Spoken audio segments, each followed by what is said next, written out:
Before you read this transcript, remove every closet door in your house. I did, and my wife thinks I've lost my mind. But after what I've seen on that security footage, I check on my kids every single night and pray they never mention a woman with long fingers. What follows is the personal account of James Morrison, recovered from his phone 3 days after his disappearance. His son had been complaining about something in his closet for 6 weeks. James didn't believe him. Read this, and then check on your children. Detective Marcus Webb, Missing Persons Division. Dad, she's here again. She's in my room.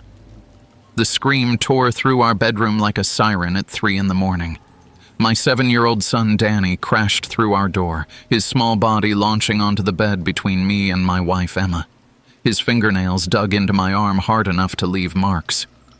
Danny, buddy, we've talked about this. I started, my voice thick with interrupted sleep. Please, James, just check. Emma cut me off, already wrapping our son in her arms. Her eyes met mine in the darkness, pleading. Just look. I dragged myself out of bed, every muscle protesting. This was the 4th time this week. The 4th time I'd shuffled down the hallway to Danny's room, flipped on the light, and found absolutely nothing. 4 times I'd thrown open his closet door to stare at nothing but superhero costumes and toy bins. Tonight would be no different. I pushed open Danny's door and hit the light switch. His room looked exactly as it always did. Bed rumpled from where he'd bolted out of it, his stuffed bear face down on the floor, closet door slightly ajar. I yanked it open wider, scanning the shadows between hanging clothes. Nothing. Just the faint smell of fabric softener and old sneakers. When I returned to our bedroom, Emma had Danny cocooned against her chest, stroking his hair while he sobbed. She said, Danny hiccuped, his face blotchy and wet. She said she's been waiting so long for me, that she has a special place ready, that her other children are excited to meet me. Sweetheart, there's nobody there, Emma whispered, though her voice wavered. She said you're not my real parents. Danny's words came out strangled. She said she's my real mother and she's coming to take me home soon. She said she's been watching me since I was born, waiting for the right time. But I don't want to go. I want to stay here with you. Emma's arms tightened around him. You're not going anywhere. You're staying right here with us. I caught her eye, shaking my head slightly. We couldn't keep doing this. But Emma wasn't looking at me anymore. She'd already made her decision. You can sleep here tonight, baby. Right here with us. I grabbed my pillow without a word and headed for the couch. The clock in the hallway read 3:17 a.m. If I was lucky, I might get 2 hours before my alarm went off. It had started 6 weeks ago. Danny had woken up screaming about a woman in his closet, a woman with long fingers who whispered to him in the dark. At first, we'd been terrified. What parent wouldn't be? I'd run down that hallway convinced someone had broken into our house, my heart slamming against my ribs. But there was nothing. No broken windows, no unlocked doors, no signs of entry anywhere. We tried everything. Night lights that turned his room into a glowing constellation, leaving his door wide open. Sitting with him until he fell asleep, sometimes for over an hour.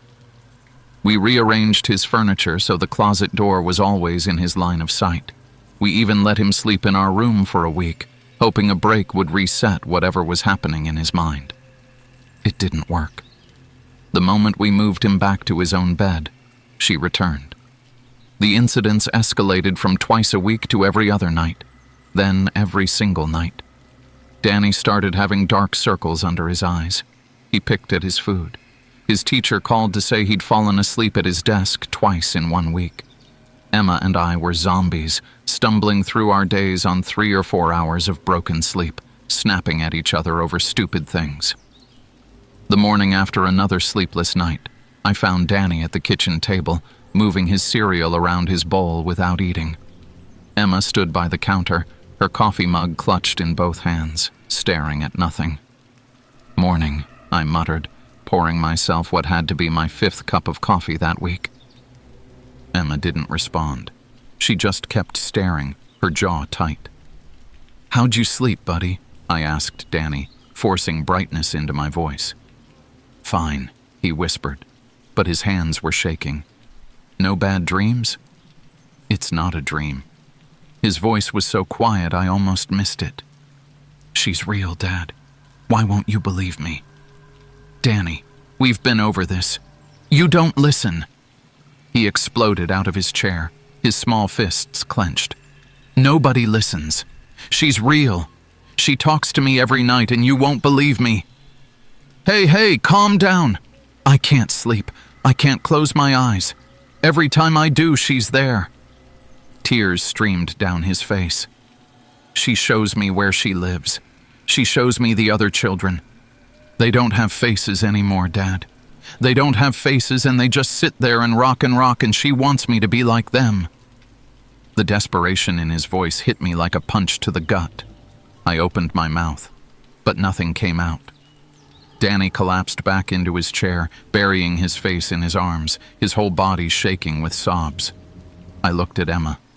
She was crying too, silent tears running down her cheeks as she watched our son fall apart.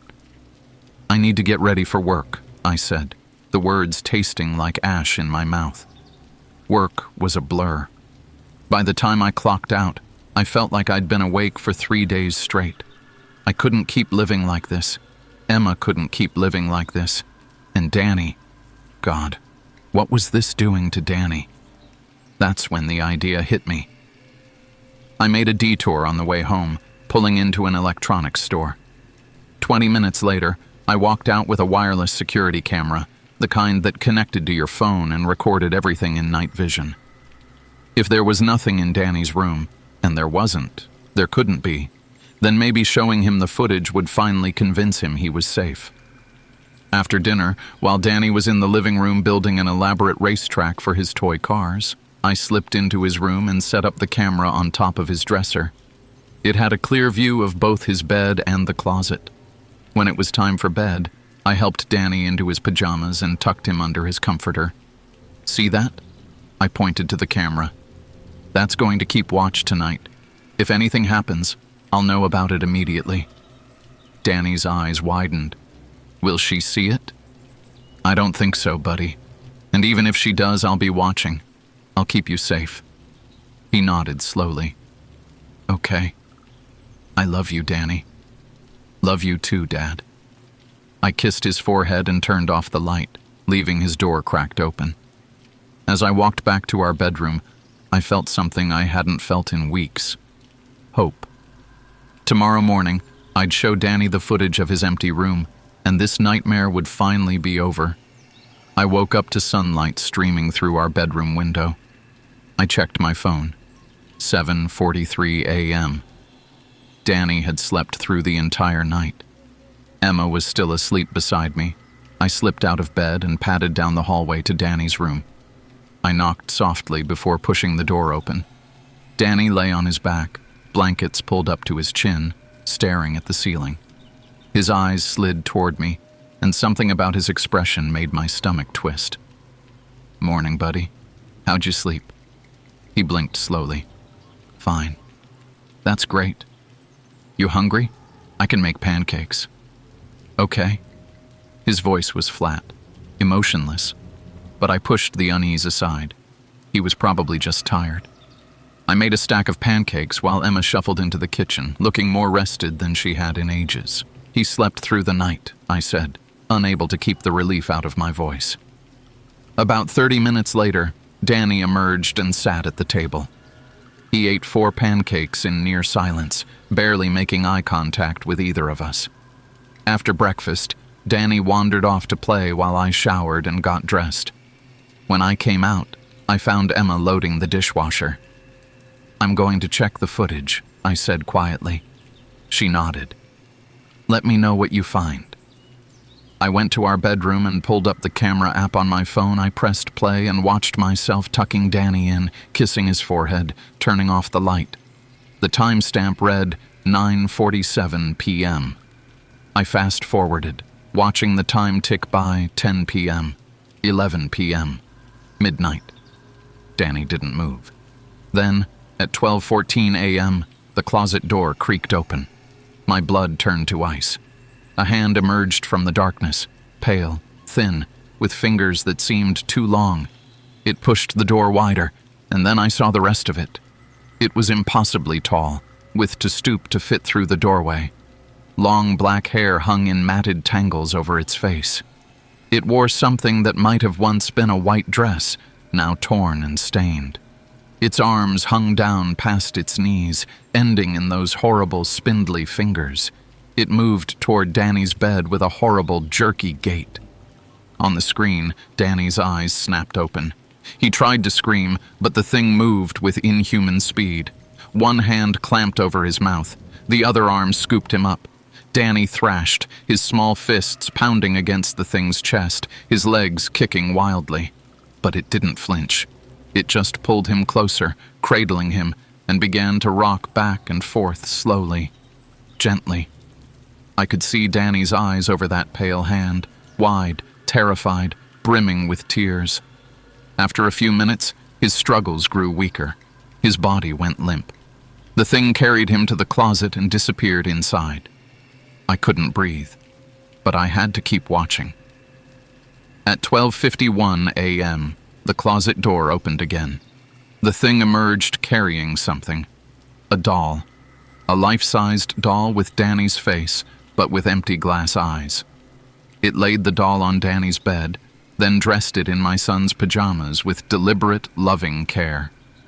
When finished, it stood over the bed, one hand resting on the doll's head, like it was blessing it. Then it retreated into the closet. The doll lay motionless.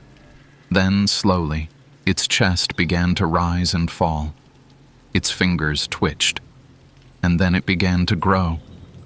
I watched in horror as the doll's limbs lengthened, its torso expanded, until it looked exactly like Danny, same height, same build, same hair. The transformation took less than 5 minutes. When it was done, the thing closed its eyes and went to sleep. The phone slipped from my hands. That wasn't Danny at breakfast. That wasn't Danny in our living room right now. My son was gone. I sat there for what felt like hours, my mind fracturing. Then, slowly, a plan formed.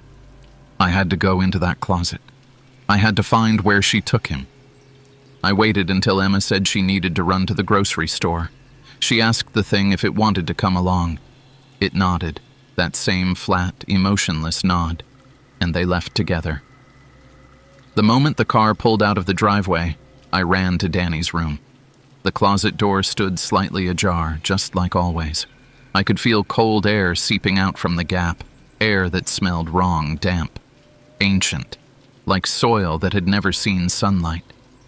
I pulled the door open. The closet was deeper than it should have been. Much deeper. The back wall had vanished, replaced by a tunnel that sloped downward into darkness. The walls were no longer drywall, but something that looked like packed earth, roots dangling from above. I turned on my phone's flashlight and stepped inside. The tunnel twisted and descended. The air grew colder with each step, and that smell intensified. Rot and mold and something sweet that made my stomach turn. I could hear water dripping somewhere in the distance, echoing off unseen walls. After what felt like an eternity, the tunnel opened into a vast chamber. My flashlight beam swept across the space, and I bit back a scream. Children. Dozens of them. Maybe more. They sat in a circle, perfectly still, perfectly silent. Their faces were smooth and featureless, like someone had erased their eyes, noses, mouths. They rocked back and forth in unison, a gentle swaying motion that never stopped. In the center of the circle stood the creature. She was even taller down here, her head nearly brushing the ceiling of roots and earth. Her long hair writhed slowly, like it was alive. She was holding a child, a small boy who was still fighting, still had his face. Danny. Danny, I screamed. He twisted in her arms, his eyes finding mine. Dad, Dad. The creature's head swiveled toward me with a sound like cracking wood. I finally saw what was beneath that curtain of hair. Nothing. Just smooth, pale skin where a face should have been. No eyes, no nose, no mouth. Yet somehow I knew she was looking at me. The faceless children stopped rocking. "Give me back my son," I said, my voice shaking. The creature tilted her head. Then, impossibly, she spoke. Not from a mouth, but from everywhere at once, a voice that seemed to come from the walls themselves. "He is already yours," she said. "I left him in his place. That's not my son. That's not Danny. It will love you as he loved you. It will laugh as he laughed. It will be everything you need him to be better. It will never disobey, never disappoint, never grow away from you. I don't want that thing. I want my real son." "You did not believe him," the voice said, and now there was something like sadness in it. "He begged you. He told you the truth, and you did not believe. So I have given you a child who will never need you to believe, a child who will never burden you with truth." The faceless children began to rock again, faster now. "Please," I begged. "Please, I'll do anything." "Anything?" The creature moved closer, Danny still clutched in her arms. "Then join them. Stay here with your son. Be one of my children. I will take care of you both, as I have taken care of all the others. No one believed them either. No one came for them. But you came. You believed too late. But you came." She extended one long hand toward me. "Join us, and your son goes free refuse, and I keep you both." I looked at Danny's terrified face, at the faceless children rocking in their circle, at the creature's offered hand.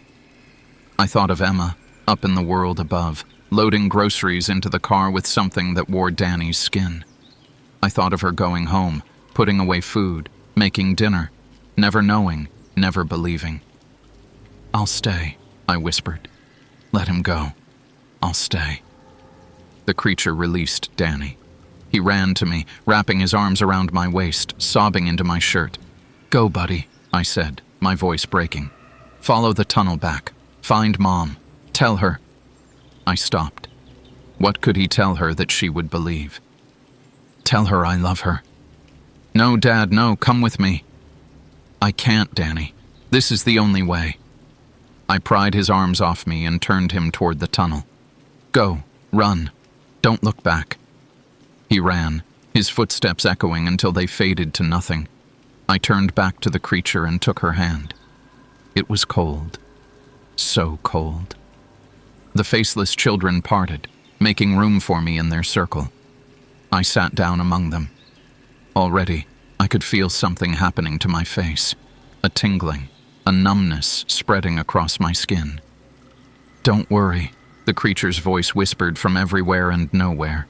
"Soon you won't remember what it was like to have a face at all.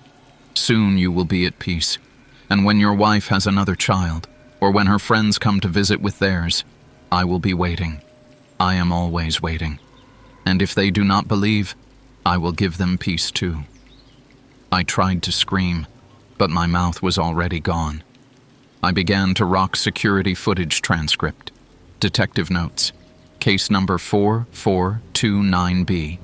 Missing person, James Morrison. Date, November 3rd. Following the disappearance of James Morrison, his wife Emma provided security camera footage from their son's bedroom. The footage has been analyzed by 3 separate forensic teams. All agree the video has not been tampered with or edited. At 12:14 a.m. on November 1st, the video shows an unidentified entity emerging from the closet. The figure removes the child from his bed and takes him into the closet. Approximately 37 minutes later, the entity returns and places what appears to be an inanimate doll on the bed. The doll transforms over the course of 4 minutes and 23 seconds into what appears to be identical to the child. At 2:47 p.m. on November 2nd, footage shows James Morrison entering the child's closet. He does not emerge. Emma Morrison reported her husband missing at 6:15 p.m. the same day after returning from grocery shopping. She claims he was not home when she returned. A thorough search of the residence revealed no trace of James Morrison. The child claiming to be Daniel Morrison was examined by 3 pediatricians and 2 child psychologists. All tests confirm he is biologically Daniel Morrison, age 7. However, all 5 professionals noted what they described as affective flattening and absence of normal emotional response. The child shows no recognition of the security footage when shown it, and displays no distress when asked about either his father's disappearance or the events of the night in question. When asked where his father is, Daniel Morrison replied, "He went to help the other children." When asked what other children, he replied, "The ones nobody believed." Mrs. Morrison refuses to believe her son is not her biological child, despite the video evidence. She has ceased cooperation with the investigation and has retained legal counsel. The boy remains in her custody. The closet has been examined extensively. It is 4 feet deep, with a standard drywall back. No tunnel exists. No evidence of structural alteration was found. James Morrison remains missing. Case status: open, unsolved. Investigators note, I have 5 kids. After reviewing this footage, I've removed every closet door in my house. My wife thinks I'm crazy. Maybe I am. But every night, I check on my kids. And every night, I pray to God they never tell me about a woman in their closet, because now I know what I would have to believe.